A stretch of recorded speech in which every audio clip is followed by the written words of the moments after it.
Assalamu alaikum, this is Mohammad Mudassir and today we are going to discuss exercise 1.5 जो कि complex numbers पर base करती है.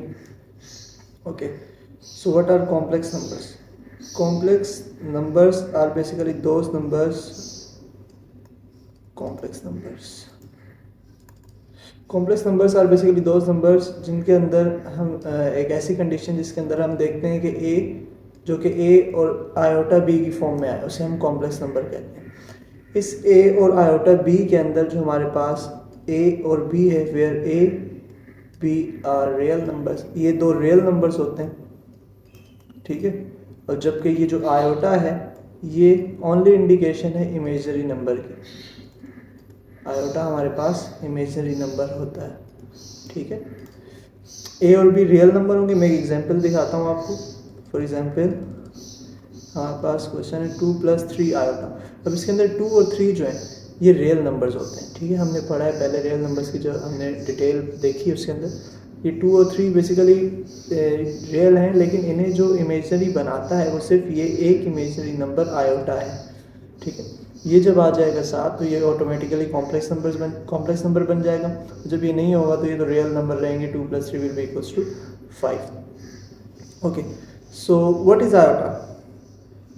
Iota basically जब हमारे पास रूट के अंदर माइनस आ जाए, तो आपको पता है रूट के अंदर माइनस एग्जिस्ट नहीं करता, तो हम उसके लिए क्या करते हैं, एक ऐसा नंबर होता है जिसका कोई सोल्यूशन नहीं होता, जो कि एरर देता है. तो इसके लिए हम क्या करते हैं, एक इमेजरी नंबर इंट्रोड्यूस करवाते हैं जिसे हम आयोटा कहते हैं, और ये इमेजरी पार्ट होता है, बाकायदा इमेजरी नंबर होता है. इसके बाद हम देख लेते हैं कॉम्प्लेक्स नंबर्स की फॉर्म्स कितनी होती हैं. कॉम्प्लेक्स नंबर्स की बेसिकली दो फॉर्म्स होती हैं. First one is order pair form. इसके अंदर कॉम्प्लेक्स नंबर एक ऑर्डर यानी कि एक पेयर की शक्ल में लिखा होता है. ये जो मैंने 2 + 3 आयोटा लिखा है, इसे ही अगर ऑर्डर प्लेटफॉर्म में देखें तो ये होगा 2, 3. कोमा से पहले हमारे पास रियल पार्ट होगा और कोमा के बाद हमारे पास इमेजरी पार्ट होगा. जब हम इसी को कन्वर्ट करेंगे a + आयोटा b की फॉर्म में तो ये बन जाएगा 2 + 3 आयोटा. हम अभी एग्जाम्पल देखेंगे, उसके अंदर ज़रा डिटेल इसका सोल्यूशन भी देखेंगे कि किस तरीके से इसे कन्वर्ट करना है. और एक इसकी फॉर्म होती है a + आयोटा b, जो कि मैंने अभी आपके सामने लिख दी है, 2 + 3 आयोटा फॉर्म, जिसके अंदर ये दो फॉर्म्स होती हैं कॉम्प्लेक्स नंबर को लिखने की. तो इसके बाद अब हम देख लेते हैं इसके कुछ क्वेश्चंस की तरफ, एग्जांपल्स देखते हैं इसकी. Okay, so we have a question कि पहले जिस किस्म का क्वेश्चन आपके पास आएगा वो ये कि आपके पास ऑर्डर पेयर दिया होगा. For example they are asking to us कि आपके पास ये एक ऑर्डर पेयर है, इसे आपने कन्वर्ट करना है a + b आयोटा की फॉर्म में. अब इसके अंदर मैं प्रॉपर जो इसका सोल्यूशन है, वैसे तो ये क्वेश्चन बोर्ड पर्सपेक्टिव से इंपॉर्टेंट नहीं है, इतना ही एमसीक्यूज़ के लिए इंपॉर्टेंट है, लेकिन इसका जो सोल्यूशन होगा पॉसिबल वो ये कि आपने सबसे पहले एक क्वेश्चन कॉपी किया 2, -3. ओके, देन यहाँ पे आपने एक स्टेटमेंट, एक रेफरेंस देना है कि convert into a + iota b form. इसे a + आयोटा b की फॉर्म में कन्वर्ट कर दें तो कोमा से पहले आपका रियल पार्ट होता है, यानी कि कोमा से पहले आपका a होगा. So here we have a, it means 2.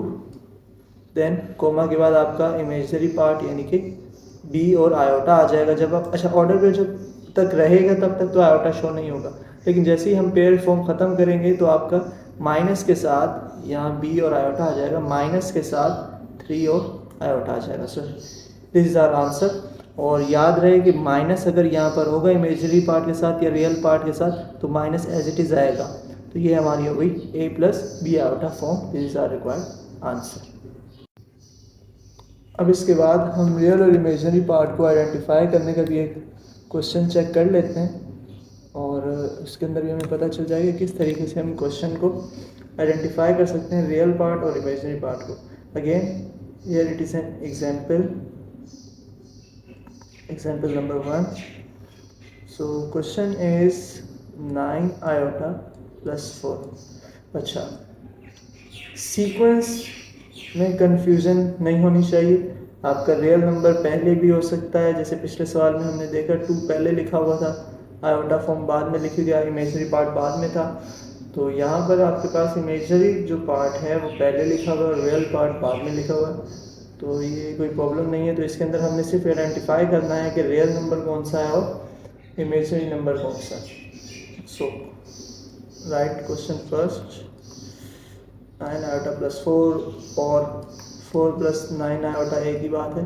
इसके अंदर से आपने रियल पार्ट निकाल लेना है। Real part of that complex number is 4 and imaginary part of this complex number is only 9। याद रहे इमेजिनरी पार्ट 9 है, इमेजिनरी नंबर आयोटा है, लेकिन उन्होंने सिर्फ ये पूछा है कि इमेजिनरी पार्ट क्या है।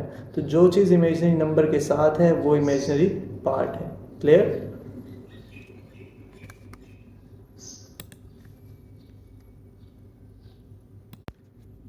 अच्छा जी, तो इसके बाद हम देख लेते हैं एक और चीज़, दैट इज़ कॉन्जुगेट। कॉन्जुगेट क्या होता है? Conjugate is basically changing of sign between two terms in any binomial। दो टर्म्स के दरमियान साइन चेंज करने का नाम कॉन्जुगेट है। ठीक है, यानी कि आपके पास अगर दो टर्म्स आ जाएं, रेडिकल एक्सप्रेशन आ जाएं 2 + √3, तो इनके दरमियान जो साइन है आप चेंज कर देंगे तो ये जो टर्म है ये इसका कॉन्जुगेट है और ये इसका कॉन्जुगेट है। तो ये होता है कॉन्जुगेट कि आपने किसी भी बाइनोमियल एक्सप्रेशन के अंदर, ये बाइनोमियल जिसके अंदर दो टर्म्स हैं उनके दरमियान का साइन चेंज कर दिया तो ये बेसिकली कॉन्जुगेट है। Similarly in complex numbers A and B iota are two different terms. A और बी आयोटा जो है वो दो डिफरेंट टर्म्स हैं। तो आपका कॉम्प्लेक्स नंबर में जो कॉन्जुगेट होगा वो किस तरह होगा? ए माइनस बी आयोटा। अच्छा, अब इसके अंदर आप एक कंडीशन है वो याद रहे कि ए और बीटा तो रियल नंबर हैं, लेकिन आपने जो हमेशा साइन चेंज करना है कॉन्जुगेट लेते वक्त वो हमेशा इमेजिनरी पार्ट का साइन चेंज करना है। ठीक है, अगर आपका इमेजिनरी पार्ट पहले लिखा हुआ है और रियल पार्ट बाद में, तब भी आप जो साइन चेंज करेंगे वो इमेजिनरी पार्ट का ही करेंगे। इसे आप यूँ भी लिख सकते हैं 3 - 4 आयोटा करके। ठीक है, तो कॉन्जुगेट दो टर्म्स के दरमियान साइन चेंज कर देने का नाम है, लेकिन कॉम्प्लेक्स नंबर्स के अंदर आपने हमेशा इमेजिनरी पार्ट का साइन चेंज कर देना है। क्लियर? अच्छा, अब सवाल ये कि why we use conjugate. Conjugate हम यूज़ क्यों करते हैं? तो conjugate basically normally we use when you want to rationalize और सिंप्लीफाई या फिर ब्रेक और ब्रेक एनी रेडिकल या रैशनल एक्सप्रेशन या कॉम्प्लेक्स नंबर्स। नॉर्मली जब हम किसी मुश्किल एक्सप्रेशन को, कॉम्प्लिकेटेड एक्सप्रेशन को, अब वो एक्सप्रेशन रेडिकली फॉर्म में भी हो सकती है, वो एक्सप्रेशन रैशनल एक्सप्रेशन भी हो सकती है, या फिर वो एक कॉम्प्लेक्स नंबर की एक्सप्रेशन भी हो सकती है। जब हम उसे सिंप्लीफाई करना चाह रहे हैं, जब हम उसे रैशनलाइज करना चाह रहे हैं, तोड़ना चाह रहे हैं, बेसिकली आसान बनाना चाह रहे हैं, तब हम कॉन्जुगेट लेकर उसे रैशनलाइज कर देते हैं, उससे मल्टीप्लाई डिवाइड कर देते हैं। इससे होता यह है कि वो जो कॉम्प्लिकेटेड एक शेप आ रही होती है सवाल की, वो ब्रेक होकर ईजी हो जाती है। तो बस ये इसका छोटा सा यूज़ होता है मैथ्स के अंदर। तो ओके, सो इसके बाद हम इसकी एक प्रॉब्लम देख लेते हैं, इससे हमारा रैशनलाइज का एक कॉन्सेप्ट वो मज़ीद क्लियर हो जाएगा। अच्छा, अब इसकी जो प्रॉब्लम है हमारे पास, एग्जांपल ही कोई देख लेते हैं। एग्जांपल में लेट सपोज के -3, अब थोड़ी सी कॉम्प्लिकेटेड, जिसके अंदर रैशनल भी और कॉम्प्लेक्स भी हो। 3 - 3/4 plus -4/5 iota. This is basically a complex number form, complex number expression. इसे कैसे सॉल्व करेंगे? क्वेश्चन एक दफ़ा आपने कॉपी कर देना एज इट इज़, जो कि रूल है बेसिकली -3/4। अच्छा, अब इसमें सिंप्लीफिकेशन होगी, पहले थोड़ी सी minus plus minus, sorry, okay. अच्छा, अब इसका कॉन्जुगेट क्या बनेगा? कॉन्जुगेट मैंने आपको बताया दो टर्म्स के दरमियान का साइन चेंज कर देना, मगर कॉम्प्लेक्स नंबर्स के अंदर ओनली इमेजिनरी पार्ट का साइन चेंज जब हो जाएगा तो it will be a conjugate of the above term. These are required answer, so it is closed। अच्छा, इसके बाद इसकी एक प्रॉपर्टी आती है कॉम्प्लेक्स नंबर्स की, और वो ये है कि आपने प्रूव करना होता है कि z bar of again bar is always equals to z, कि अगर z का कॉन्जुगेट लिया जाए और फिर उस कॉन्जुगेट का दोबारा कॉन्जुगेट लिया जाए तो हमेशा z के बराबर होगा। ये प्रूव करने के लिए क्वेश्चन भी आता है पेपर में, और इसे हम ज़रा सॉल्व करके देख लेते हैं ताकि हमारा ये कॉन्सेप्ट भी क्लियर हो जाए। We have a question like question is 4x + 3 iota y।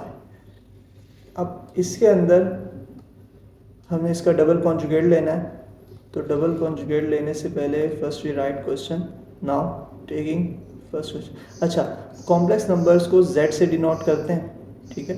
तो z is 4x plus 3 iota y and bar symbol is use for conjugate. So first bar it means first conjugate, so conjugate will be 4x minus 3 iota y, और 3y iota या iota पहले लिख सकते हैं, doesn't matter, उससे कोई फर्क नहीं पड़ता। नाउ अगेन डबल कॉन्जुगेट, तो अब हम ये वैल्यू पिक नहीं करेंगे, अब हम कॉन्जुगेट वाली वैल्यू पिक करेंगे, 4x माइनस 3 आयोटा y, और जब भी हमारे पास वैल्यू आ जाएगी z bar of bar, now it will be 4x। अब अगेन इसका साइन चेंज हो जाएगा, तो 4x plus 3 iota y will be a required answer and, और ये बात प्रूव हो गई कि जो क्वेश्चन था वही हमारे पास आंसर आ गया, ठीक है।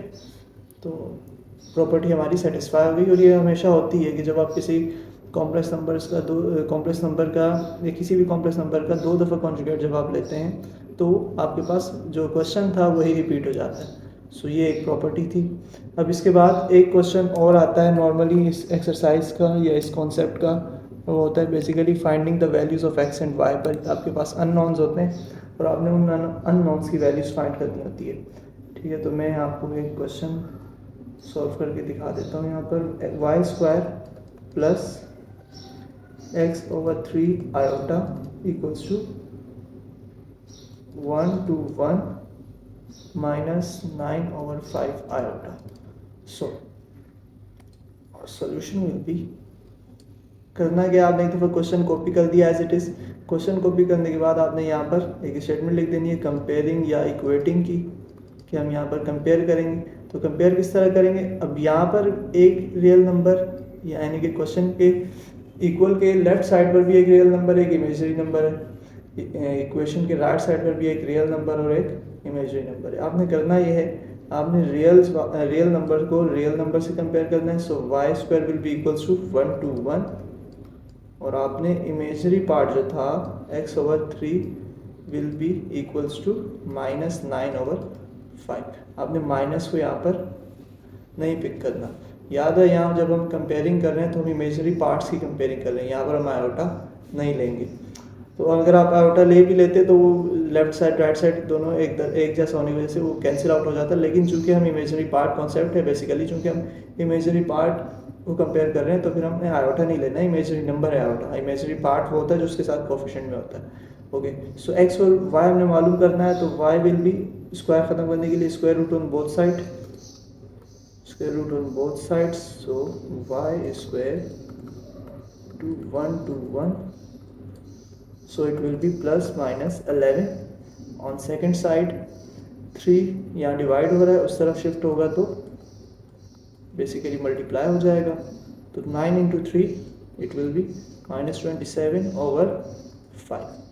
so these are our answer। हमारे जो अननोन्स थे x, y वो हमारे पास आ गए -27 over 5, plus minus 11। So these are are required answer. जी, तो इसी के साथ हमारी वीडियो कंप्लीट हुई, जिसके अंदर हमने कॉम्प्लेक्स नंबर से रिलेटेड कुछ basic concepts, complex number, conjugate वगैरह जो डिफरेंट प्रॉपर्टीज़ थी इनको पढ़ा। और आई होप कि आपको वीडियो पसंद आई होगी और कॉन्सेप्ट समझ आया होगा। और अगर आपको वीडियो पसंद आई हो, कॉन्सेप्ट समझ आया तो काइंडली चैनल को सब्सक्राइब भी कर दें और इसे अपने फ्रेंड्स, रिलेटिव्स और कोलीग्स में शेयर भी कर दें। Thank you so much. अल्लाह हाफिज़।